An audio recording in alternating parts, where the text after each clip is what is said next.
자, 요한계시록이죠. 하도 쉬어서 그죠, 헷갈리기 시작하는데, 여러분 시간이 한 달 동안 많아서 너무 좋았죠. 그죠? 뭐 성경 읽으시기도 좋고, 그죠? 한 10번씩은 읽었겠네요. 그죠? 요한계시록, 그죠? 네. 그러셨으리라고 믿고요. 약간 복습해보죠, 뭐. 네. 우리 1장은 사도 요한이 계시를 부탁받는 장면이에요. 그러니까 너희가 이것을 적어라, 그리고 교회에 알려라. 그래서 사도 요한이 자기에게 주신, 또 보여주신 것을 기록하게 된 이유를 설명하고요.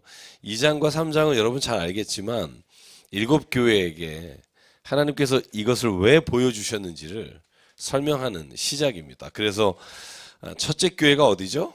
에베소 교회죠. 에베소 교회를 향해서 너희가 하나님께서 말씀하시는데, 예수께서 말씀하시는데 이러이러한 부분에 대해서 돌이키고 회개하라, 책망할 것과 칭찬할 것을 말씀하시고요. 그 다음 교회가 어디죠?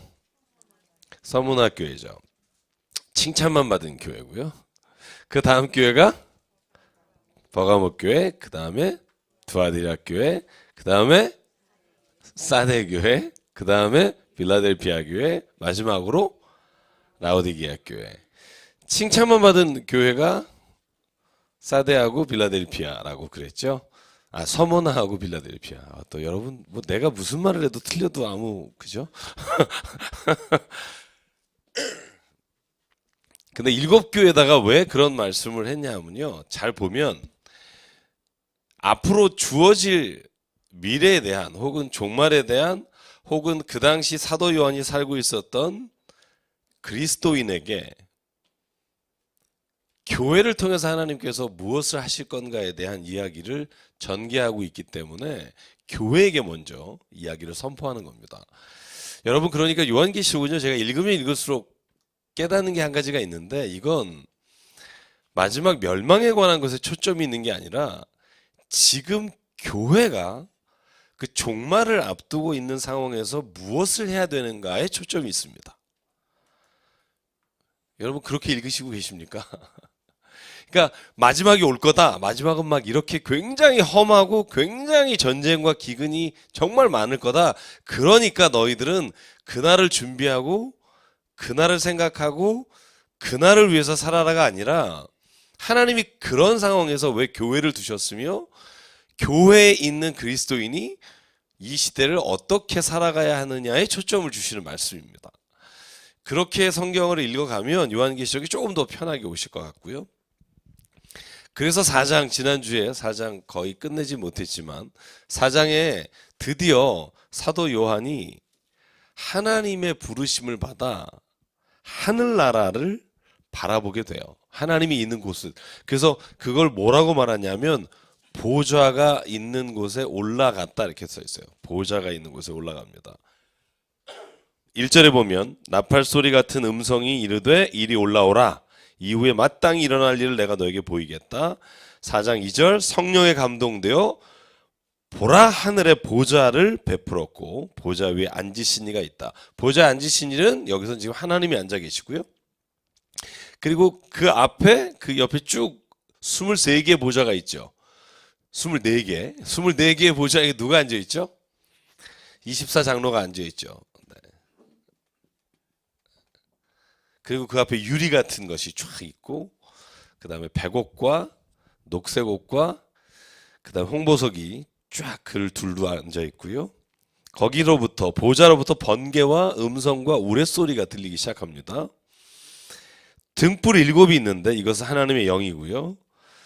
그 보좌 곁에 4생물이 있는데, 그럼 4생물은 얼굴이 어떻게 생겼다고요? 하나가, 그냥 저를 보시죠. 뭐 이렇게 열심히 지금 성경 보셔도 뭐 과히 뭐 큰 도움은 안 될 것 같은데, 첫 번째는 사자 같고, 두 번째는 송아지 같고, 세 번째는 사람 같고, 네 번째는 독수리 같고, 그죠? 사실 이 4가지가 뭐냐는 그렇게 중요한지 안 중요한지는 모르겠습니다만, 제가 지난주에 지난주가 아니죠. 벌써 한 달이 지나서 이 네 가지를 어떻게 보느냐, 이게 각자마다 좀 의견이 다릅니다만, 어떤 사람은 스랍으로 봐요. 저도 이쪽으로 비중을 많이 둡니다만 어떻게 봐도 상관은 없어요. 왜냐하면 여러분 말씀드렸듯이 이사야서나 나타나는 스랍들의 모습이 날개가 6개고요. 그죠? 그 얼굴의 모양이 이와 비슷하다고 나타나 있고요. 또 하나는 어떻게 보는 학자가 많냐면, 제가 또 잘 좋아하는 이필찬 교수라고 요한계시록을 쓰신 분은 이걸 이 지상에 존재하는 모든 생물체들을 상징하는 것으로 봐요. 그러니까 하나님이 창조하신 온전한 생명체들이 하나님의 보좌 곁에서 하나님과 함께 하나님 바라보며 찬양하며 거룩하다 거룩하다 하는 모든 생명체를 대표한다고 보고요. 어떻게 보느냐, 그렇게 어떻게 봐도 성경을 읽어가는데 아무 지장이 없어요. 그래서 왜 내 생명체가 여러분 보시면 알겠지만 첫 번째 여러분 이 봉인을 뗄 때 여러분 기억나십시오? 나십시오? 나십니까? 첫 번째 봉인을 뗄 때 왜 흰말 이런 거 나오잖아요. 그죠? 그런데 두 번째, 그러니까 인을 쭉 하다가 7번째 인을 연 다음에 그때 첫 번째 나팔부터 7번째 나팔이 나와요. 정신 없으시죠? 네. 여러분 이제 읽으면서 제가 이제 먼저 나가기 전에 여러분의 집중을 시키기 위해서 성경에 지금 요한계시록에 3가지가 나와요. 어떤 3가지가 나오고 7이라고 하는 열다 혹은 나팔을 불다 대접을 쏟다 이런 게 3가지가 환상에 나와요. 기억하시죠? 네. 그러니까 7번 인이 7인이 7번의 인이 나오고요. 그 다음에 7번째 봉인을 열자 7 나팔이 이제 쭉 하나씩 나팔, 첫 번째 천사가 첫 번째 나팔을 불고, 그 다음에 16장에 가면 성경엔 대접을 붓는다라는 게 나와요. 다 이게 7개씩이에요. 그래서 사실 이 3개를 동시적인 것에 나눠서 설명을 한 거냐, 아니면 점점 더 심판의 강도와 종말의 강도가 강해지는 거냐, 그거에 따라서 의견이 좀 다르지만 저는 그냥 쭉 성경의 내용대로 점점 더 종말의 때에 강해지는 어떤 역사하는 걸로 성경을 읽어 가도록 하겠습니다. 그래서 어쨌든 스랍들 혹은 내 생명체들이 하나님 주변에 있고요. 거기서 오늘 성경에 보면 19절 보시죠. 9절에 보면 그 생물들이 보좌에 앉으사 세세토록 살아계시는 이에게 영광과 존귀와 감사를 돌릴 때에 24장로들이 보좌에 앉으신 이 앞에 엎드려 세세토록 살아계시는 이에게 경배하고 자기의 관을 보좌 앞에 드리며 이르되, 11절로 같이 읽죠. 시작. 우리 주 하나님이여 영광과 존귀와 권능을 받으시는 것이 합당하오니 주께서 만물을 지으신지라 만물이 주의 뜻대로 있었고 또 지으심을 받았나이다 하더라. 아멘. 그래서 요 4장에서는요, 그래서 사도 요한이 하나님의 보좌에 올라가서 하나님의 보좌를 바라보면서 하늘나라는 이런 모습으로 되어 있구나, 그렇게 보고 설명하는 장면이고요. 이제 다음 5장으로 넘어가면 어린 양에 관한 이야기가 나와요. 이제 심판을 봉인을 열 어린 양에 대한 이야기가 나오는데, 여기에 오늘 그 저희가 읽은 9절, 10절, 11절 영광과 존귀와 감사 이런 단어 나오잖아요. 제가 이 시기가 요한계시록이 쓰였던 시기에 로마의 황제 이름이 뭐라 그랬죠? 여보세요? 도미티안 황제의 시기라고 그랬죠. AD 90년. 그죠? 도미티안 황제 시대에 가장 핍박이 많았다고 제가 말씀드렸어요. 네로 시대 이후에 가장 핍박이 많았던 313년이죠. 기독교가 이렇게 정식으로 인정받을 때까지 있었던 핍박 중에 가장 큰 핍박이 도미티안 황제 때 있었는데, 주기도문을 해석할 때 특별히 이 남미 쪽 혹은 어려움 가운데 힘든 상황에서 기독교를 받아들이고 믿고 있는 사람들이 첫 번째 우리의 고백 있잖아요. 주기도문 고백. 하늘에 계신 우리 아버지요. 그 다음에 뭐죠? 이름이 거룩히 여김을 받으시오며. 이 본문을 어떻게 해석하냐면요. 하늘에 계신 우리 아버지. 이 말이 그 당시에 로마 시대에 황제를 아버지라고 불러야 됐던 상황에서 세상의 황제가 아닌 하늘에 계신 아버지라는 걸 강조하고요. 하나님의 이름이 거룩히 여김을 받으시오며 라는 이 단어에는 황제의 이름이 거룩히 여김을 당하시는 게 아니라 하나님 당신의 이름이 거룩히 여김을 받기를 원합니다. 이런 피가 끓는 고백이라는 거예요. 그러니까 여기에 지금 이 사도 요한이 보는 하늘나라의 그 보좌에 앉으신 하나님께 영광과 존귀와 감사와 찬양을 돌리는 이 모습도 사도 요한이 지금 편지를 보내고 있는 이 초대교회 혹은 밖에 나가고 있는 교회에서는 이 말씀을 읽을 때 오직 영광은 하나님께 돌리는 것이지 세상의 권력을 받은 사람들에게 돌리는 것이 아닙니다. 이런 고백이 스며 있는 것이 이 본문 안에 이제 영광과 존귀와 찬양을 하나님께만 돌립니다.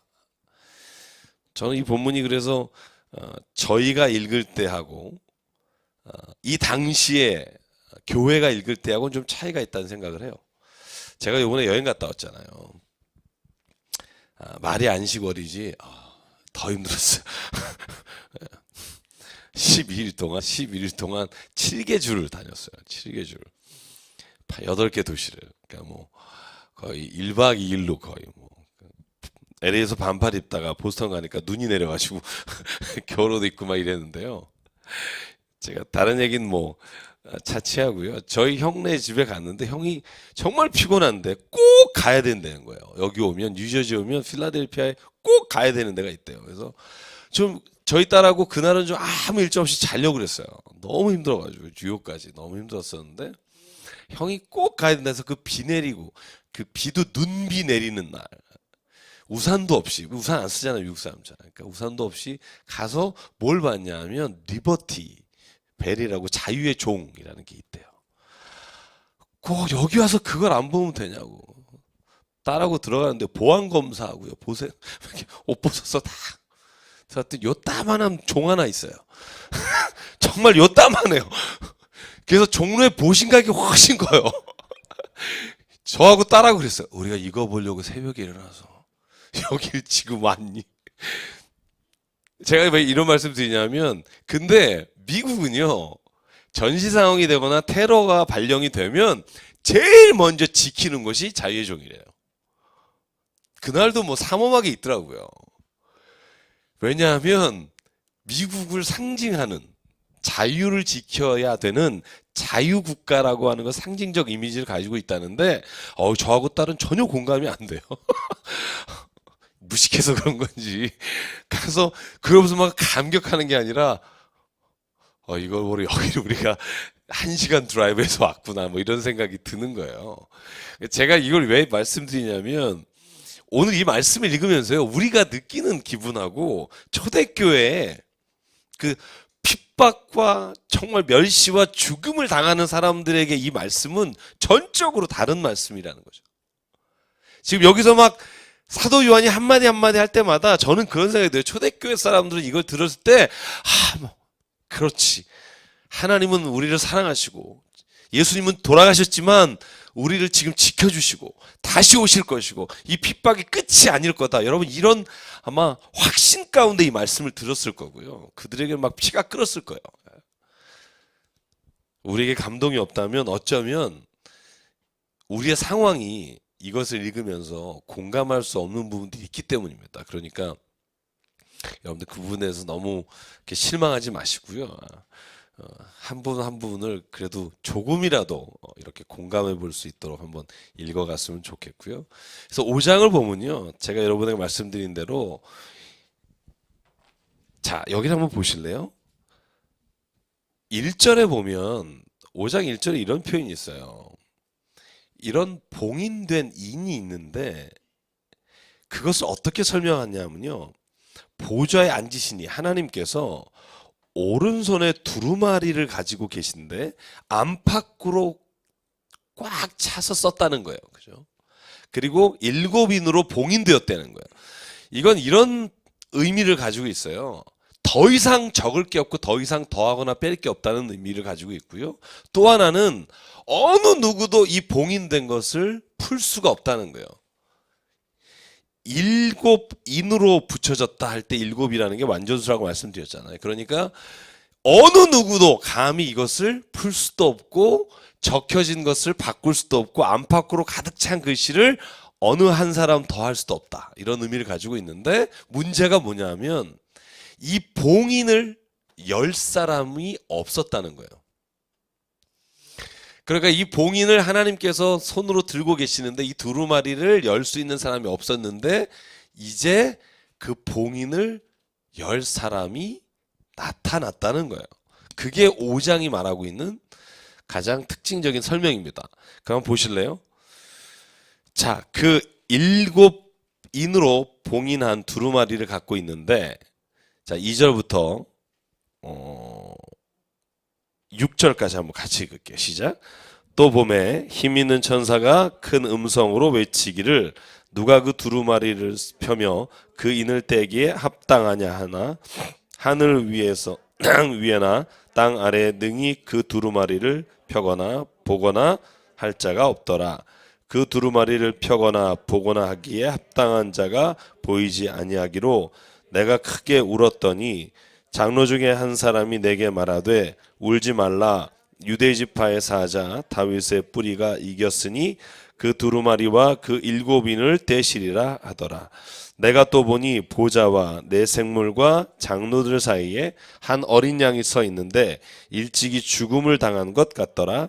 그에게 7뿔과 7눈이 있으니 이 눈들은 온 땅에 보내심을 받은 하나님의 7영이더라. 아멘. 그러니까 지금 사도 요한이 보고 있는데 힘 있는 천사가 음성으로 외치기를 이 두루마리 인을 떼기에 합당한 사람이 누가 있냐 그랬더니 하늘 위나 땅 위나 아무도 이 인을 펼 자가 없다라고 말하니까 여러분 사도 요한이 우는 거예요. 왜냐하면 하나님이 마지막에 어떻게 될지를 알고 싶은데 이 고난이 영원히 될 건지 그죠? 이 환난과 핍박이 그치지 않고 영원히 갈 건지 그것에 대해서 알고 싶은데 어느 누구도 이 봉인을 열 수가 없다는 말을 듣고 사도 요한이 울어요. 내가 울었더니 장로 중에 한 사람이 이렇게 말을 하는 거예요. 울지 마라. 그런데 이 봉인을 여실 분이 이곳에 계시다. 그죠? 그분이 누구냐 하면 유다의 지파의 사자 다윗의 뿌리가 이겼으니 그 두루마리와 그 7인을 떼실 것이다. 여러분 창세기 49장 9절에 보면요. 유다는 사자 새끼라라는 표현이 있어요. 거기에서 사자라는 단어를 여기에 인용한 거로 보고요. 이사야 11장 1절과 10절에 보면 이새의 줄기와 이새의 뿌리에서 나서 그죠? 예수께서 오시는 것에 대한 표현이 있잖아요. 그래서 여기에 그것을 일컬어 사자 다윗의 뿌리라고 말했고요. 여기서 왜 예수께서 그러면 봉인을 띌 자격이 있으시다고 말하는 걸까요? 아무도 띌 수 없는데 오직 여기 어린 양이라고 돼 있잖아요. 요한계시록에 어린 양이라는 표현이 29번 나옵니다. 어린 양이라는 표현이 29번 나와요. 근데 예수 그리스도를 여기서는 어린 양이라고 표현하고요. 출애굽기에 보면 6월절 어린 양과 똑같은 의미예요. 구원하는 의미를 가지고 있는 어린 양이라는 표현인데 왜 그럼 예수께서 이 봉인을 띨 수 있게 됐을까? 자, 이제 생각을 해보시죠.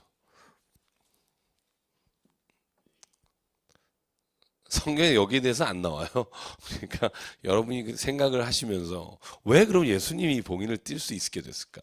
어느 누구도 봉인을 뗄 수 없는데. 왜 제가 지난 첫 번째 주에 말씀드렸을 때 이긴 자라는 성경 요한계시록에 계속 나온 자 말씀드렸죠. 이긴 자. 그죠? 이겼다라는 표현이 되게 많이 나온다 그랬죠. 뭘 이겼다는 걸까요?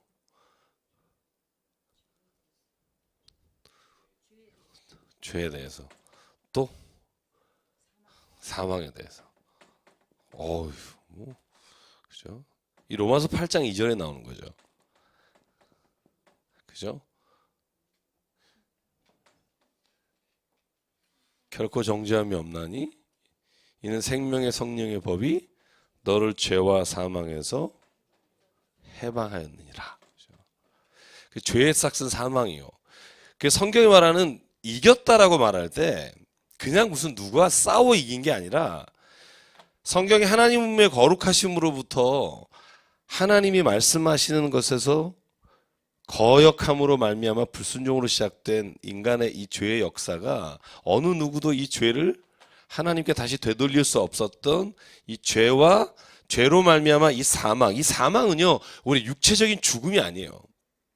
우리가 다 알겠지만 여러분 여기서 사망이라고 말할 때는 2차적인 사망을 말해요. 영원히 하나님과 단절되는 거죠. 그래서 예수께서 하시는 이긴 게 뭐냐 하면 예수께서는 어린 양의 보혈의 피로 유월절에 이스라엘 백성을 건너게 하신 것처럼 죄에 대해서 이기셨고 히브리서의 말씀처럼 그는 우리와 똑같은 성령을 가진 분이셨지만 죄를 범하지 않으심으로 말미암아 죄를 이기셨고 그러므로 말미암아 영원히 죽음의 자리에 가는 사망에서 이기신 분이다. 그래서 오늘 여기에 성경이 뭐라고 표현돼요? 그가 이긴 자다 이렇게 표현했어요. 사자 다윗의 뿌리가 이겼으니 그 두루마리와 그 일곱인을 떼시리라 라고 돼 있어요. 그래서 이긴다라는 말이 여러분 그냥 그분이 좀 뭔가 이렇게 뛰어난 분이다라는 말이 아니라 죄와 사망의 권세에서 이겨나셨던 분이다. 그래서 이렇게 표현하죠. 그는 죽었었던 자다. 그런데 그 죽었었던 자가 다시 승리함으로 하나님의 인을 열게 됐다. 이런 표현을 여기 쓰고 있고요. 자 보시죠. 그래서 이제 어린 양이 나와서 보좌에 앉으신 이로부터 두루마기를 받으셨습니다. 자 두루마리를 취하심에 네 생물과 24 장로들이 그 어린 양 앞에 엎드려 각각 검은고에 향이 가득한 금 대접을 가졌으니 이 향은 성도의 기도다. 그래서 향은 성도의 기도다라는 게 요한계시록에 계속 나오죠. 자 9절부터 보죠. 그들이 새 노래를 불러 이르되 두루마기를 가져가고 그 인봉을 떼게 합당하시도다. 일찍이 죽임을 당하사 각 족속과 방언과 백성과 나라 가운데서 사람들을 따로 사서 하나님께 드리시고 그들로 우리 하나님 앞에서 나라와 제사장들을 삼으셨으니 그들이 땅에서 왕노릇 하리로다 하더라. 이게 이제 노래를 불러서 예수를 찬양하는 내용입니다. 그 내용이 뭐냐면 모든 족속과 방언과 백성이 예수께서 피로 사셔서 그들을 영원히 하나님과 함께 왕노릇하게 하셨다. 하나님과 영원히 왕노릇하게 하셨다라는 말이 무슨 의미일까요? 여러분 하나님과 영원히 왕노릇한다. 하늘나라에서 이렇게 같이 이렇게 다스리시고 통치하신다. 이런 의미를 생각하시죠? 그죠? 대부분? 네? 대부분. 오늘은 너무 더우신가요? 이게 무슨 말일까? 영원히 그들이 땅에서 왕노릇하리라. 땅을 다스린다. 그죠? 근데 저는 이 말을요, 다른 각도로 생각해 보면, 우리가 이 땅에서 살아가지만, 우리가 하나님의, 특히 예수 그리스도께서 우리를 선택하시고 부르신 자로 세상을 살아가면, 이 세상 사람들 가운데서 제사장과 왕처럼 살아가는 자로 우리를 세우신다는 거예요. 그러니까 이게 종말의 때에 하나님과 다스리고 통치하시고 천년왕국 때에 하나님과 함께 모든 보좌에 앉아서 사람들을 다스리고 심판한다는 얘기에 앞서서 우리가 살아가는 모든 자리에서 하나님이 우리를 왕같이 제사장같이 이 땅 가운데 세우시고 우리를 통해 그 삶을 그 일을 이루시겠다 하시는 약속이라고 저는 믿습니다. 그러니까 여러분이 있는 자리에서요. 오늘 이 말을 비춰서 보면 우리는 이 땅에서 이미 하나님의 거룩하심을 닮아 하나님의 말씀으로 말미암아 이 땅의 왕과 제사장으로 살아가는 사람으로 부르셨습니다. 믿으십니까? 믿으세요? 그 믿음이 없다면 바꿔 말해서 만약에 우리가 하늘나라에 가서도 하나님과 함께 그 땅에서 통치하는 기쁨을 누릴 수가 없다는 거예요. 왜냐하면 하나님의 나라의 자녀가 된다는 게 무엇인지 알지 못하니까. 우리가 죄를 집니다. 살아가던 실수도 합니다. 하나님의 자녀인 것을 잊어버릴 때가 있습니다. 그럼에도 불구하고 우리가 하나님의 권세를 가진 자라고 믿음으로 살면 우리가 걸어가는 길마다 하나님께서는 우리가 이 세상 가운데서도 하나님의 자녀로서 세상 사람들과 구별되어 살 수 있도록 이끌어 주신다는 거예요. 제가 그 말씀 가끔 드리죠. 이 세상에서 하나님 믿는 재미가 없으면 하늘나라는 진짜 재미없을 거라고. 만약에요, 예배 드리는 게 재미없으면 하늘나라 가서 얼마나 힘들까요? 제가 말하는 건 뭐 이렇게 설교 듣고 이런 게 아니라 하나님과 함께 교제하고 하나님의 살아계심을 이렇게 내가 막 느끼고, 그죠? 하나님이 내게 바른 길로 인도해 주시는 것에 대해서 감사하고 사는 게 기쁨이 아니면 하늘나라에 내가 가서 하나님과 영원히 함께 살아가는 게 얼마나 힘들까? 저는 그래서 하나님의 나라에 들어가지 못하는 건, 다시 말하면 하나님과 함께 있는 거 기뻐하지 않는 사람은 하나님의 나라에 들어가는 것이 하나님이 못 들어오게 하는 게 아니라 그 사람들이 스스로 못 들어갈 거라는 거예요.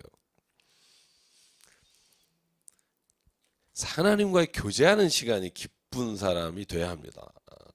물론 사람을 만나서 교제하고 신앙적인 이야기를 나누는 것도 중요하지만 내가 가만히 아무것도 안 하고 있을 때 내 삶에 정말 모든 것이 하나님께서 주시는 은혜로 말미암아 내가 오늘도 살아간다고 하는 고백이 있는 사람이, 저는 이 땅에서도 마찬가지지만 하늘나라에서도 하나님의 영광을 가지고 살아가는 기쁨을 누릴 수 있다고 믿습니다. 그래서 오늘 12절에 또 7가지죠. 항상 여러분 그 하나님을 찬송할 때 이 7가지를 반복해서 말하는 경우가 많은데, 한번 12절, 13절, 14절 같이 읽을까요? 시작. 큰 음성으로 이르되 죽임을 당하신 어린 양은 능력과 지혜와 힘과 존귀와 영광과 찬송을 받으시기에 합당하도다 하더라. 내가 또 들으니 하늘 위에와 땅 위에와 땅 아래와 바다 위에와 또 그 가운데 모든 피조물이 이르되 보좌에 앉으신 이와 어린 양에게 찬송과 존귀와 영광과 권능을 세세토록 돌릴지어다 하니 내 생물이 이르되 아멘하고 장로들은 엎드려 경배하도다. 아멘. 여러분, 우리가 세상을 사는 게 힘들잖아요. 그죠? 안 힘드세요? 좋은 일만 있는 건 아니죠. 그죠? 근데 환난이나 고난이나 핍박이나 뭐 어떤 거든지 이런 게 왔을 때 어떻게 그리스도인은 이길 수 있을까요?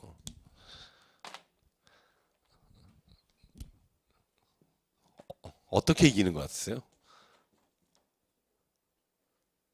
크게 얘기하세요. 틀리면 어때요? 우리끼리 다 아는데, 우리 다 밑바닥 알잖아요. 뭐 어떻게 이길까요?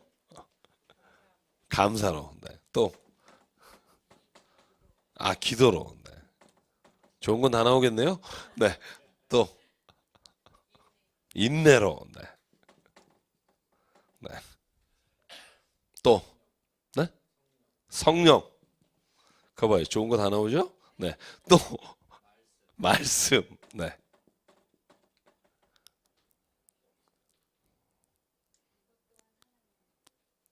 은혜다. 모든 게.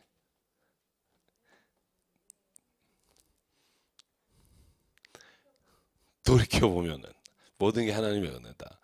근데 요한기식을 제가 읽다가요, 제가 깨달은 게 있어요. 그게 뭐냐 하면, 지금 사도 요한이 7교회 그리고 소아시아에 흩어진 모든 교회에 보낸 이 편지를 보면서 그 사람들은 뭘 생각했을까? 어떻게 이 환란과 도저히 끝날 것 같지 않은 로마의 이 통치와 로마의 핍박 속에서 뭘 생각할 수 있었을까? 재림 예수님. 네. 그죠? 저는 그런 생각을 해봤어요. 뭐냐 하면, 이미 결과를 알아요. 이미 어떻게 이 전쟁이 끝날지 알아요. 지금 사도 요한이 뭘 말하는 거냐면 이 모든 세상에서 악한 것과 하나님을 거절하는 것과 예수가 하나님 되심을 받아들이지 않음으로 인해 일어나는 많은 어려움과 관난과 고난과 핍박, 이것들을 지금 경험하고 있지만 그러나 이 끝을 알아요. 하나님은 이 끝을 승리하실 것이고 우리가 이 모든 환난에서 끝나는 것이 아니라 이 전쟁, 이 싸움의 끝은 하나님이 영광을 얻으시고 모든 하나님을 믿는 자가 이 세상을 승리하게 될 것이라는 걸 알아요. 그러니까 견딜 수 있을 것 같아요.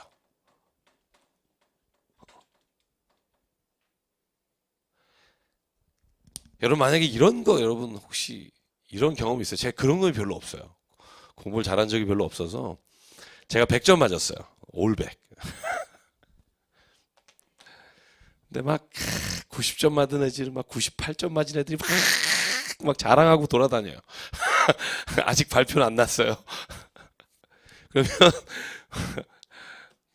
야 너는 뭐 몇 개나 맞았냐 뭐 이러면 뭐 아니 그냥 뭐 이게 여유가 있겠죠, 그죠? 뭐 그 때가 발표될 때가 언젠지는 모르지만 그죠? 내가 이미 이거 제가 비근한 예입니다만 이미 내가 이겼다, 승리할 수 있다. 하나님은 혹은 내 삶에 있어서 이것은 확실하다라는 답을 알면 이런 것들을 이길 수 있는 힘이 하나님께서 주실 뿐만 아니라 자기가 그 힘을 갖게 된다는 거예요. 저는 요한계시록 22장까지 쭉 읽으면서 느낀 게 뭐냐면 사도 요한은 초대교회 교인들, 특히 초대교회 핍박당하는 교인들에게 하나님은 이미 승리하셨고 당신들을 승리한 삶으로 이끌어 가시는 거다. 봐라, 아마겟돈 전쟁이 일어날 거고 유브라데스 강에서 일어나는 엄청난 일이 일어날 텐데 그러나 궁극적 승리는 하나님께 있다. 너 절대 안 져. 여러분 이걸 확신으로 믿으면 내가 핍박이나 공고나 죽임이나 아니면 내가 어떤 상황에서도 내가 견딜 수 있을 거라는 거예요.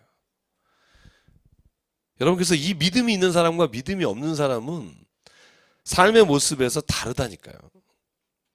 우리가 다 실망해요. 다 만약에 결과를 내가 원하는 대로 안 얻으면 실망하지 않은 사람이 어디 있어요. 그런데 오래 가지 않아요. 왜냐하면 다시 일어날 수 있으니까. 왜? 오늘 사도 요한이 말하는 것처럼 여러분 이 모든 목록을 다 말한 것처럼 이게 뭐예요? 우리가 말씀을 통해서 하나님이 하시는 일을 믿고 또 하나님이 그 모든 일을 하실 거라는 걸 감사하고 기도하고 성령 안에서 예수께서 다시 오실 것을 인정한다면 여러분 이길 수 있다는 거예요. 제가 이런 말 잘 안 하지만 한번 해보죠. 나는 할 수 있습니다. 네. 왜냐하면 하나님이 하셨기 때문입니다. 제가 이번 주일날 하려고 지금 아껴둔 건데 한번 해볼까요? 우리 옆에 분에게 한번 하시죠. 당신은 복받은 사람입니다. 네. 왜냐하면 이게 중요해요. 왜냐하면 내가 당신 옆에 앉았기 때문입니다. 이 정도 자부심을 좀 갖고 살자는 거예요. 그죠? 너 참 봉 잡았다. 나 때문에. 그지? 내가 옆에 앉는 것만으로 너는 된다. 그죠? 하나님을 만난 사람에게 하나님 회복시키는 게 전 자존감이라고 생각해요. 그러니까 자꾸 사람들 사이에서 내가 왜 초라해 보이냐 하면 내가 하나님이 나와 함께 하시고 나를 통해서 하실 것에 대한 확신이 없기 때문에 그래요. 조그만 것들 조금 막 이렇게 막 그걸로 막 경쟁하거나 싸우거나 나에게 막 이렇게 다가오는 사람들에게요 여유 있게 줄 수 있는 마음은 어디서 오냐 하면 저는 믿음에서 온다고 생각해요. 왜냐하면 얼마나 피곤했으면 나를 그렇게 헐뜯겠니. 그냥 충분히 헐뜯다가 제자리에만 갖다 놔줘라. 이런 마음의 여유가 언제 어떻게 오냐 하면 이런 것들로 인해 내가 무너지지 않는다는 확신이 있어야 돼요. 그게 누가 주시는 거냐면 저는 사도 요한의 고백처럼 영원하신 하나님, 우리의 창조주 되시고 우리의 마지막까지 승리를 주시는 분 하나님이 그분이 우리의 아버지이시기에 우리가 넉넉히 이길 수 있습니다.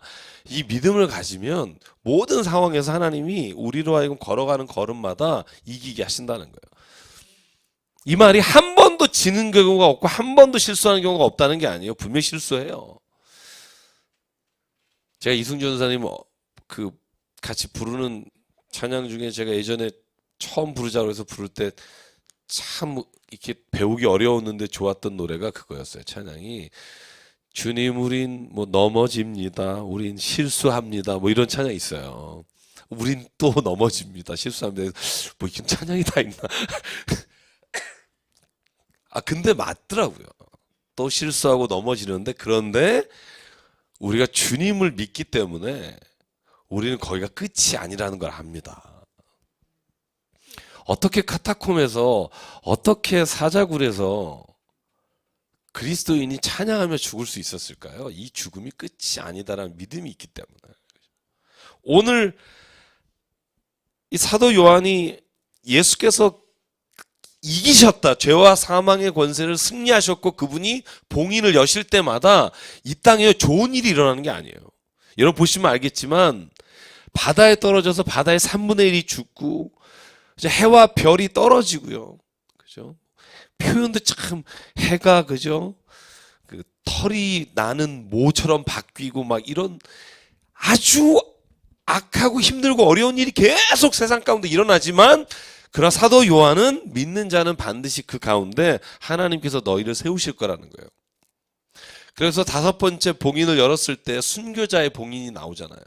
그들이 이렇게 묻잖아요. 하나님 왜 우리의 원수를 나를 이렇게 핍박한 사람을 언제까지 두실 겁니까? 이렇게 막 항의하는 게 갑자기 봉인을 열다가 5번째 봉인을 열었을 때 묻는단 말이죠.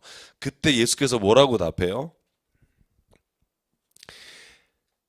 지금도 세상에서 너와 같이 고난당하다 죽는 사람이 있는데 그런데 하나님이 그 구원의 숫자를 채우실 때까지 기다려다오. 그러니까 사실 모든 환난 가운데 견딜 수 있는 힘은 어디로부터 오냐 하면 저는 믿음으로부터 온다고 생각합니다.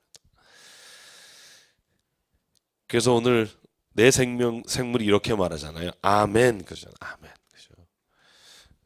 여러분도 아멘 하시면 됩니다. 아멘. 네. 자, 오늘 제가 설명 안 한 부분이 좀 있긴 한데요.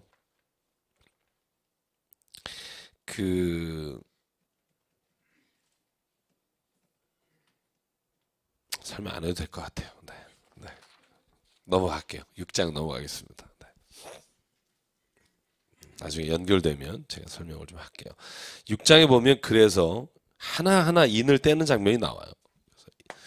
그래서 봉인을 뗀다 할 때 그 봉인을 뗄 때마다 마지막 그러니까 사도 요한의 시대에 이 로마의 핍박과 그리고 환란으로부터 하나님께 승리하시는 길을 보여주시는 방법 그리고 마지막 때 종말의 때에도 하나님께서 하시는 방법에 대한 이야기들이 하나씩 연결이 됩니다.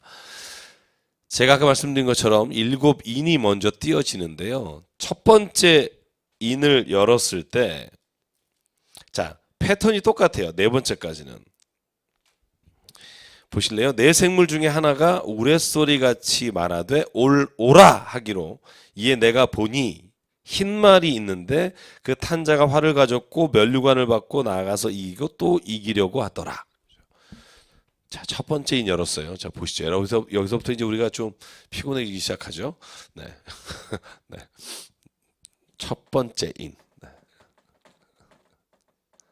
빨리 넘어갈게요. 저 보시면. 네. 자, 네 생물이 이제 4번째 인까지는 네 생물 중에 하나가 오라. 그래서 보니까 첫 번째 인은 흰말이에요. 흰말을 탄 자가 활을 들고요. 그리고 여기 면류관이라고 되어 있는데 이 면류관이란 말 때문에 이 흰말을 탄 자가 그리스도라고 오해하는 사람이 많아요. 제가 몇 주석을 보니까 이걸 그리스도의 복음이라고 해석한 책이 있는데 그렇게 보면 굉장히 문제가 많아요. 왜냐하면 보실래요? 이 지금 첫 번째 봉인을 연 사람이 누구죠? 어린 양이잖아요. 그죠? 예수 그리스도잖아요. 그죠? 예수 그리스도가 여셨어요. 그 네 짐승 중에 하나가 그걸 오라 해서 가서 열었는데 예수님이 그 말 타고 계시다는 게 이게 약간 역의 정황상 맞질 않아요. 그죠? 왜 이런 생각을 자꾸 하냐면 요한계시록 19장 11절에 보면 백마를 타고 오신 마지막에 오시는 어린 양 그죠? 그분은 예수 그리스도시라고 돼 있어요. 그죠? 그리스도께서 오시는 표현을 백마를 타고 오신다라는 표현, 요한계시록 19장 11절의 말씀을 가지고 여기서 나오는 흰말을 그리스도 혹은 그리스도의 복음이라고 생각하는데, 오히려 여기는 지금 흰말, 그 다음에 검은 말, 이렇게 하나씩 그 말들이 나올 때 이건 부정적인 의미로 쓰이고 있어요. 그죠? 그래서 오히려 이걸 적그리스도로 보는 게 맞아요. 그래서 이 면류관이라는 단어는요, 사실 왕관, 어떤 그 전쟁에서 승리했을 때 주어지는 관을 말하고요. 그래서 여기에서 나오는 흰말은 흰말을 탄 활을 든 자. 그 당시 여러분 로마 시대까지는요, 말을 타고 활을 쏘는 일이 없었어요. 징기스칸 뭐 이런, 그죠? 그런 그림을 볼 때 나오죠. 근데 파르티안이라고 해서 로마와 가장 전쟁을 많이 일으키고 두려워했던 나라가 있어요. 그 나라. 그래서 사실 네로가 죽었다라는 기록이 어디서 어떻게 죽었는지가 없기 때문에 이런 전설이 떠돌고 있었어요. 사도 요한 시대에 뭐였냐면, 네로가 지금 파르티안 국가로 자기 자신이 숨어 들어가서 다시 파르티안의 군사를 가지고 로마를 쳐들어올 것이다. 파르티안 나라가 그 정도로 용맹하고 말을 탄 상태로 활을 쏠 수 있는 민족이었다고 말합니다. 그래서 이 흰 말을 탄 자가 활을 들고 면류관, 그러니까 우리가 보면 승리의 관을 들고, 여기에 뭐라고 되어 있냐면 이기고 또 이기게 하더라. 다시 말하면 이 땅을 멸하려고, 이 땅을 진멸하려고 오고 있다라는 걸 강조하는 글이라고 생각하시면 저는 오히려 뒤에를 이야기가 훨씬 쉽다고 생각하고요. 자, 그리고 두 번째를 열었어요. 두 번째, 네 생물 중에 하나가 오라 하고 그래서 봤더니 거기에 붉은 말이 나오죠. 그 탄자가 허락을 받아 땅에서 화평을 제하여버리고 서로 죽이게 하고 또 큰 칼을 받았더라. 자, 보실래요? 여기서 붉은 말이 나옵니다. 붉은 말이 이 땅에 뭘 가져오냐 하면 전쟁을 가져왔다고 봐요. 그러니까 화평을 제하여 버렸다라고 할 때 전쟁의 공포 가운데 이 두 번째 봉인을 열었더니 이 땅에 전쟁이 나타나기 시작합니다. 제가 지금 성경을 안 가지고 나왔는데 제 책상에 성경 좀 갖다 주실래요? 네. 마태복음 24장을 한번 펴보실래요? 제가 예수께서 마지막 종말의 때 일어난 일에 말씀하신 것과 사도 요한이 요한계시록에 말하는 이 종말의 때가 얼마나 유사한지를 보여드리고 싶어요. 제가 요한계시록을 보면 사도행전이 아니라 마태복음 24장하고 마가복음 13장을 보니까 예수께서 하신 말씀이 거의 그대로 여기에 나와 있어요. 감사합니다. 저랑 같이 읽죠. 자, 마태복음 24장에요. 3절부터 한번 보시면 사도 요한이 어디서부터 이 계시의 말씀을 듣고 시작했는지를 알 수 있는 본문이 나옵니다. 자, 3절 읽을게요. 예수께서 올리브산에 앉아 계실 때 제자들이 따로 그에게 다가와서 말하였다. 이런 일들이 언제 일어나겠습니까? 종말에 관한 말씀이죠. 선생님께서 다시 오시는 때와 세상 끝날에는 어떤 징조가 있겠습니까? 우리에게 말씀해 주십시오. 예수께서 그들에게 말씀하셨다. 누구에게도 속지 않도록 조심하여라. 제가 지금 새번역 버전을 읽고 있습니다만 다시 제가 버전을 바꿔서 읽을게요. 많은 사람이 내 이름으로 와서 이르되 나는 그리스도라 하여 많은 사람을 미혹하리라. 난리와 난리 소문을 듣겠으나 너희는 삼가 두려워하지 말라. 이런 일이 있어야 돼. 아직은 끝이 아니니라. 자, 여기서 난리와 난리 소문을요, 새번역 성경은 어떻게 번역했냐면요, 너희는 여기저기서 전쟁이 일어난 소식과 전쟁이 일어나는 소문을 들을 것이다. 그래서 전쟁이라고 번역했어요. 그죠? 이 번역이 요한계시록의 말씀과 가장 정확한 번역의 말씀이에요. 그리고 민족과 민족이, 나라가 나라를 대적하여 일어나겠다. 8절, 이 모든 것의 재난의 시작이니라 돼 있죠. 오늘 보실래요? 두 번째 요한계시록 6장에 보면 붉은 말이 나타나서 이 땅에 전쟁을 가져오죠. 자, 세 번째 검은 말이 나타나서 뭐 하죠? 손에 뭘 들었어요? 저울을 들었죠. 그죠? 저울을 들은 이유가 뭐냐 하면 그 뒤에 보시면 6절 한번 읽어보실래요? 같이 시작. 나는 내 생물 사이로부터 나는 듯한 음성을 들으니 이르되 한 데나리온에 밀 한 대요 한 데나리온에 보리석 대로다. 또 감난유와 포도주는 해치지 말라 하더라. 이게 무슨 말일까요? 자, 여기 보시죠. 이제 이게 무슨 말이에요? 저울을 두고 나타나서 한 데나리온으로 밀 한 대를 살 수 있고 보리 세 대를 살 수 있다. 이게 무슨 말이냐 하면요, 먹을 게 없다는 말이에요. 한 데나리온이 하루 품삯이죠. 하루 열심히 벌어서 밀 한 대를 사는 거예요. 그러니까 이게 기근이 났다는 말이에요. 그 당시에 밀 한 대가 한 사람이 하루 먹는 밥에 겨우 먹는 양이에요. 그러니까 하루 벌어서 겨우 먹을 수 있을 정도로 이 땅에 기근이 나서 물건 값이, 먹을 것의 값이 올라갔다는 말이에요. 실제로 도미티안 황제 때 AD 92년에 포도밭을 다 제하고 거기에 보리밭이나 밀밭으로 바꾸는 일이 일어났었고요. 그런 일을 빗대서 이 표현을 썼다고 보는 학자도 있습니다. 그래서 여기 순서대로 보실래요? 두 번째 인을 띄었을 때 붉은 말이 뭘 해요? 전쟁이 나고요. 그래서 이 땅의 화평이 깨지고요. 세 번째 검은 말이 나타났을 때 뭐가 나와요? 기근이 들죠. 예수께서 하시는 마지막 때 징조가 뭐일까 하는 두 가지의 징조, 가장 큰 게 뭐죠? 전쟁과 기근이죠. 그뿐 아니라 마태복음 24장을 이제 제가 같이 계속 그 요한계시록 16장 대접을 쏟을 때까지 볼 텐데, 예수께서 하신 마지막 종말의 때 이야기와 요한계시록에 나오는 이야기가 너무나 똑같아요. 제가 이 말을 강조하는 이유는, 그러니까 요한계시록은 우리가 엄청나게 어려워서 막 이해할 수 없도록 막 꽈놓은 이야기가 아니라, 예수께서 하신 말씀을 사도 요한이 그 당시 교회가, 그리스도인들이 듣고 희망을 가질 수 있도록 그들에게 주시는 하나님의 메시지였다는 걸 알 수 있어요. 자, 그러면 네 번째는 보실래요? 네 번째 인. 넷째 생물의 음성을 들으니 말하되 오라 하기로, 내가 봄에 청황색 말이 나오는데 그 탄 자 이름이 뭐예요? 사망이니 음부가 그 뒤를 따르더라. 그들이 땅 4분의 1의 권세를 얻어 흉년과 사망과 땅의 짐승들로서 죽이더라.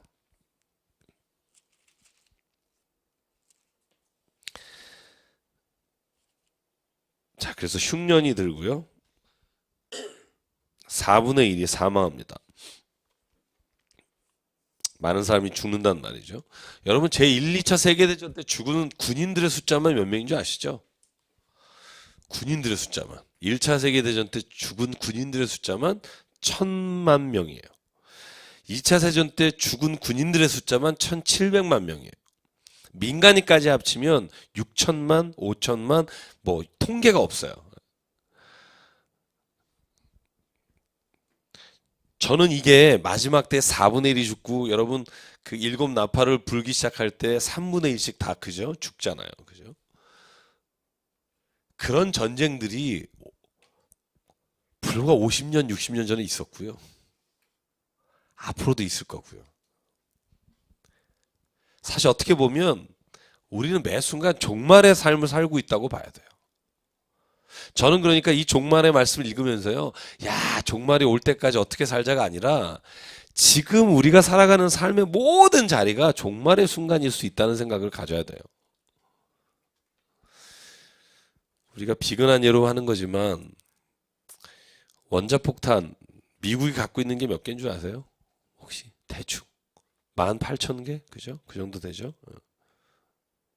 소련이 그와 비슷한 숫자 갖고 있고요. 그 중에 한 4분의 1만 터져도요, 다 죽어요. 왜 핵 보유 국가를 줄이려고 할까요? 핵은 쏘면, 상대방이 쏘면 같이 그냥 죽는 거니까. 근데 미국이나 소련은, 그러니까 소련이라고 하면 안 되죠. 러시아는 현명하니까 안 쏠 거다. 여러분 그렇게 생각하고 우리가 안심하고 있지만, 그건 그들의 논리고요. 그들이 지금 아직 강국이니까. 그죠? 50년 뒤가 어떤 나라가 강국이 될지 누가 알겠어요. 그리고 그 무기들이 도대체 어떤 사람의 손에 가서 어떻게 쏘일지 누가 알겠어요. 저는 그래서 지금이 마지막 때를 사는 것 같아요. 제가 어디 칼럼 좀 써달라 그래서 요즘 어떤 그 시대적인 상황에 대한 어떤 이제 글을 좀 쓰고 인터뷰를 좀 하는데요. 제가 이렇게 생각해 보면 한국 상황뿐만이 아니라 저는 그래서 이런 말도 맞다는 생각이 들어요. 언제 뭐 2000 몇 년 몇 월 며칠이 종말이다 말하는 사람들이 정신 나간 사람은 맞지만 따지고 보면 매 순간이 하루하루 연장되고 있다는 생각이 들어요.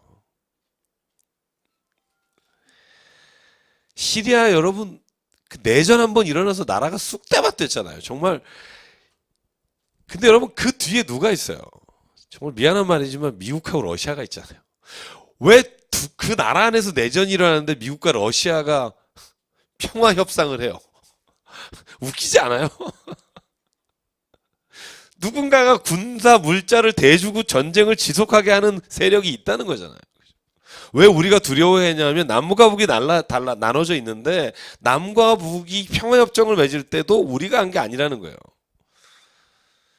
그 말은 뭐냐면 강대국의 이익에 따라 얼마든지 이 땅에는 또 다른 전쟁이 시작될 수 있다는 것을 알아야 되고요. 저는 그래서 늘 주장하는 게 한 가지가 있어요. 매일 종말을 삽시다. 저는 그러나 우리가 하나님의 나라에 대한 소망을 미래적인 시점으로 어느 순간에 막 하나님이 막 예수께서 오셔서 여기를 다 멸하시고 우리를 구원해 주시는 그날만을 바라보고 있는 게 아니라 여러분 이 땅에서 하나님의 나라를 만들어 가야 된다는 생각을 해요. 이 위험을 더 없애야 되고 전쟁과 기근과 흉년이라고 하는 것 여러분 이것으로부터 우리가 세상을 살려나가는 일을 해야 되고요. 저는 그게 우리의 사명이라고 생각해요. 할 얘기는 많습니다만 접을게요. 정치 얘기 나오고 경제 얘기 나오면 머리 아프니까요. 여러분께서 네 번째 인을 열었을 때까지 사망과 흉년의 고통이 그래서 이 땅에 얼마나 어두운 일들이 일어나는지 보여주시는데요. 다섯 번째 봉인을 열었을 때 볼까요? 9절에 보면 하나님의 말씀과 그들이 가진 증거로 말미암아 죽임을 당한 영혼들이 제단 아래 있어 큰 소리로 이렇게 물어봅니다. 거룩하고 참되신 대주제여 땅에 거하는 자들을 심판하여 우리 피를 갚아주지 아니하시기를 어느 때까지 하시리옵니까?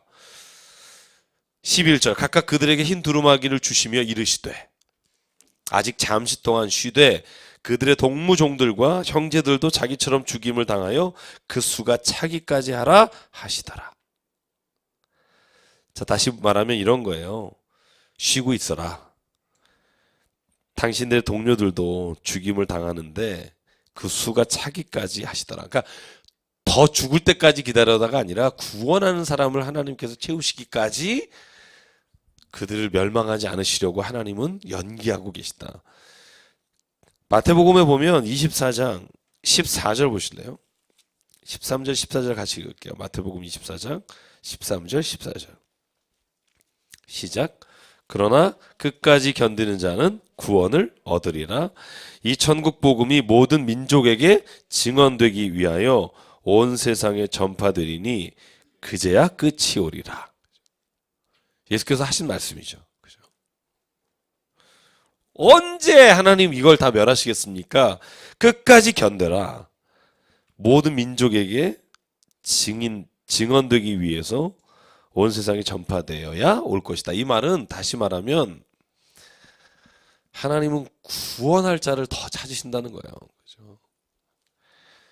그래서 요한계시록은 파괴의 복음이 아니라 하나님께서 구원하시는 구원의 복음이고요. 하나님께서 멸망시키기 위한 말씀이 아니라 하나님께서 한 사람이라도 더 회개하게 하시기 위한 말씀이라는 얘기를 드렸고요. 자, 여섯째 봉인을 열었습니다. 오늘 여섯째까지만 할게요. 네.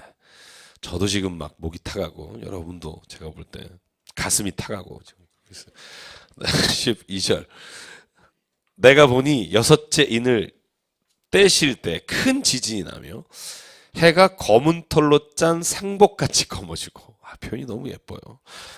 예쁘다는 표현은 좀 이상합니다만 달은 온통 피같이 되며 13절부터 같이 읽죠. 시작. 하늘의 별들이 무화과 나무가 태풍에 흔들려 설익은 열매가 떨어지는 것 같이 땅에 떨어지며 하루는 두루마리가 말리는 것 같이 떠나가고 각 산과 섬이 제 자리에서 옮겨지며 땅의 임금들과 왕족들과 장군들과 부자들과 강한 자들과 모든 종과 자유인이 굴과 산들의 바위 틈에 숨어 산들과 바위에게 말하되 우리 위에 떨어져 보좌에 앉으신 이의 얼굴에서와 그 어린 양의 진노에서 우리를 가리라. 자, 보시면 마지막 6번째 봉인을 열었을 때 일어나는 일은 더 확장돼서 나타나요. 그러니까 단지 땅에 나타나는 기근과 전쟁이 아니라 온 우주적으로 이제 하늘과 달과 별과 모든 것들이 다 빛을 잃어가는 거예요. 해가 검은 톨로 짠 상복같이 되고요. 이런 표현 기억하셨어요? 근데 여러분 마태복음 24장 보실래요? 제가 비교하면서 한다고 말씀드렸죠. 29절 보십시오. 예수께서 하신 말씀이에요. 마태복음 24장 29절에 마지막 때에 어떤 일이 일어나겠는가 설명하시면서 29, 30절만 같이 읽을게요. 시작. 그날 환난 후에 즉시 해가 어두워지며 달이 빛을 내지 아니하며 별들이 하늘에서 떨어지며 하늘의 권능들이 흔들리리라. 그때 인자의 징조가 하늘에서 보이겠고 그때 땅의 모든 족속들이 통곡하며 그들이 인자가 구름을 타고 능력과 큰 영광으로 오는 것을 보리라. 아멘. 그죠? 예수께서 하신 말씀하고 너무나 똑같아요. 표현이 조금 더 시적이고요. 하나씩 봉인을 열면서 이루어지는 것을 표현해서 그렇지 예수께서 하늘이 어두워지고 해가 어두워지고 달이 그죠? 빛을 내지 못하고 이런 상황을 사도 요한은 이렇게 표현하는 거예요. 여러분 그래서 마지막 때는 분명히 여러분 저는 종말이 올 거라고 생각합니다만 성경의 요한계시록은요 종말로 인해서 우리가 살고 있는 우주 전체나 지구가 파멸된다고 설명하진 않아요. 성경에서 보면요 온 우주가 빛을 잃고 해가 달이 별들이 떨어집니다. 그런데 완전히 그래서 모든 지상에 있는 해와 달과 별들이 다 파멸된다라고 표현하진 않아요. 제가 이 말씀을 드린 이유는 뭐냐 하면 아직도 논란이 되고 있는 것이 이 지구가 완전히 이 우주가 파괴되고 다시 하나님의 나라를 우리가 바라보느냐 아니면 하나님은 이 나라를 이 지구나 우주를 두시고 우리가 하나님의 나라에 존재하느냐 이 두 개가 아직도 저희들의 그 숙제이잖아요. 그죠? 근데 저는 너무 이 세상의 파멸 쪽에 포커스를 두지 말고요. 저는 하나님이 해가 빛을 잃고 달도 빛을 잃고 별이 떨어지고 하는 일이 일어날지 모르지만 하나님이 창조하신 이 세상을 향해서 하나님이 가지고 계시는 계획은 저는 변함이 없다는 생각을 해요. 그래서 저희가 그래서 그 뜻을 따라 이 땅을 이끌어가고 만들어가야 될 책임이 있다고 생각하고요. 생육하고 번성하고 땅에 충만해서 이 땅을 다시 회복시키는 일에 하나님이 우리를 쓰시라고 믿고요. 그래서 사도 요한이 종말에 관한 이야기 6번째 봉인을 열을 때 모든 것이 완전히 멸망되는 게 아니고요. 마지막 대접을 쏟을 때도 마찬가지예요. 아마겟돈 전쟁이 일어났을 때도 마찬가지예요. 악은 진멸하고 완전히 멸망하나 하나님이 창조하신 모든 우주가 멸망한다는 표현은 없어요. 그래서 그 부분은 저희가 잘 한번 생각을 하면서 성경 본문을 더 깊게 보도록 하겠습니다. 마지막 17절은 이런 거예요. 그들의 진노의 큰 날에 이르렀으니 누가 능히 서리요 하더라. 제가 요거까지만 하고 마칠게요. 이 질문은 뭐냐 하면 저희가 다음 장 7장에 삽입장이 나와요. 삽입장이 뭐냐 하면 7번째 인을 이제 부어야 되잖아요. 그런데 그 전에 삽입되는 장이 7장이에요. 7장 1절부터 17절까지가 무슨 내용이냐 하면 그러면 이 환란의 때 누가 살아남겠습니까? 이 질문이에요. 누가 살아남겠습니까? 그때 사도 요한이 이 삽입하는 저를 추가해서 말하려고 하는 게 뭐냐 하면 바로 믿는 자들, 교회에 관한 말씀이에요. 14만 4천 명이 7장에 나오죠. 14만 4천 명이 남게 될 것이다. 그게 누구냐 하면 맨 1장에 말했던 하나님이 세우신 교회, 예수께서 피로 사신 그 교회가 살아남게 될 것이다. 그래서 7장에 가면 여러분 14만 4천에 대한 이야기가 나와요. 그죠? 모든 지파에 12,000명씩 14만 4천이고 그 후에 보니 내가 모든 열방과 민족으로부터 나오는 자들이 무수히 많은 자가 나오더라. 이게 이제 7장에 나오는 말씀이고요.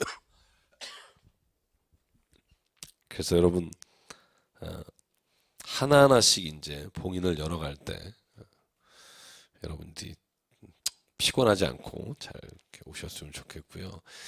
그 어떤 책에 보니까 이런 말씀이 있더라고요.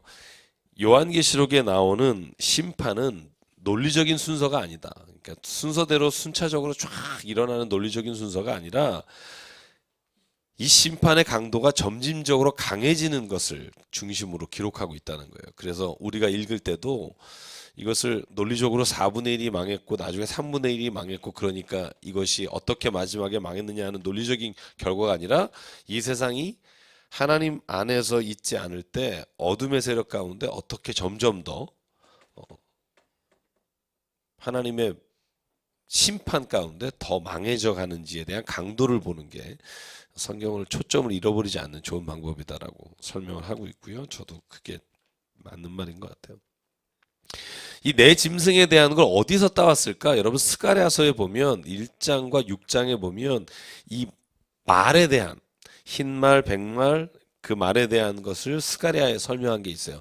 여러분 스가랴서는 잘 아시겠지만 고레스 칙령으로 인해서 다시 예루살렘으로 포로해서 돌아온 이후에 쓰여진 예언서가 스가랴입니다. 그래서 스가랴서는요. 그 당시에 여러분 그 성벽을 재건할 때 이야기잖아요. 15년 동안 성벽 재건할 때 이야기인데 그때 6장 1절에 보면 내가 밖에 보니 한 사람이 붉은 말을 타고 골짜기 속 화석나무 앞에 서 있고 그 뒤에는 붉은 말과 자줏빛 말과 백마가 있기로 이렇게 돼 있고요. 6장에도 똑같은 표현들이 있어요. 그래서 요 붉은 말이나 백말이나 아니면 검은 말은 하나님께서 이 세상에서 어떤 일을 하실 때 파견하는 혹은 보내는 그런 역할을 하는 것으로 상징적으로 쓰일 때 이 짐승을 쓰는 것으로 이 사도 요한에서 그것을 인용해서 쓰고 있고요. 그렇습니다. 자, 제가 오늘 더 나가진 않겠고요. 혹시 질문이 있으면 질문만 받겠습니다. 와, 저도 오랜만에 성경 공부를 하니까 그죠? 굉장히 시간이 길군요. 1시간 반. 제가 어떻게 했었던 거죠? 여태까지. 혹시 질문 있으세요? 뭐 제가 없는 동안 보고 싶으셨다든가 뭐 이런 뭐 억지로 뭐 옆구리 찔러서 그러니까 받아서 기분은 좋네요. 네, 보고 싶으신 걸로. 아, 사실 제가 그 생각했어요. 이게 그냥 그 보고 싶은데 안 보고 싶은 척 하는 게 더 힘들더라고요. 막 연락도 잘 안 하고 그랬는데 머리 생각으로는 교회 생각밖에 없더라고요. 그래서 이게 참 어쩔 수가 없구나 이런 생각을 했어요. 오늘은 뭘 하겠? 이 시간에 그러니까 저희 장모님이 늘 그러세요. 하은이 이 시간엔 지금 뭐 할까? 뭐 지금 아침 먹었을 거야. 뭐 이런 얘기 하시거든요. 저도 맨날 그 생각해요. 지금 예배가 끝나갈 때 끝났나? 뭐 지금 뭐 혹시 이승준 선생님 찬양은 잘하고 있나? 뭐 광고는 오늘 어떨까? 뭐 계속 그 생각을 하지만 연락을 안 하는 게 더 힘들더라고요. 근데 어쩔 수가 없더라고요. 이 사람이 그래서 왜 그런 말 하잖아요. 지나친 사랑은 때로는 아, 그 뭐랄까요? 지나친 간섭이 될 수도 있고 그런다는 생각이 드는 게 진짜 그런 생각이 들더라고요. 오늘 누구 나오셨을까? 뭐 이런 생각하고 근데 집에도 안 물어봤어요. 어떤 분이 나왔는지 안 나왔는지 뭐 전사님들에도 안 물어보고 질문 없어요? 혹시 요한계시록? 네.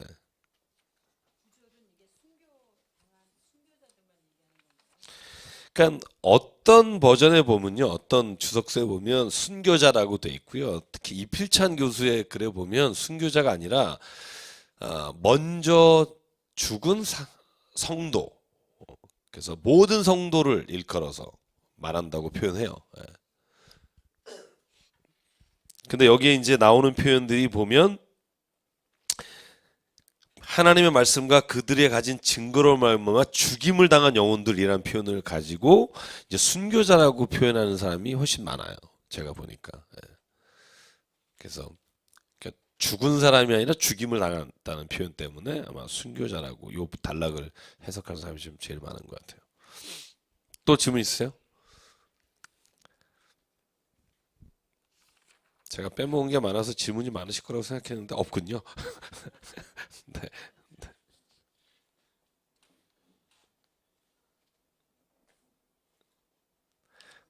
네, 약간 뭐 다시 만나서 반갑고요. 네. 하여간 저도 이제 지난 한 3주 동안 생각을 참 많이 하게 된 것 같아요. 그래서 이런저런 생각들과 또 하나님 주신 또 이런 것들을 좀 더 잘 해나갈 수 있도록 서로 기도하고 협력해서 나갔으면 좋겠습니다. 잠깐 기도하겠습니다. 오늘.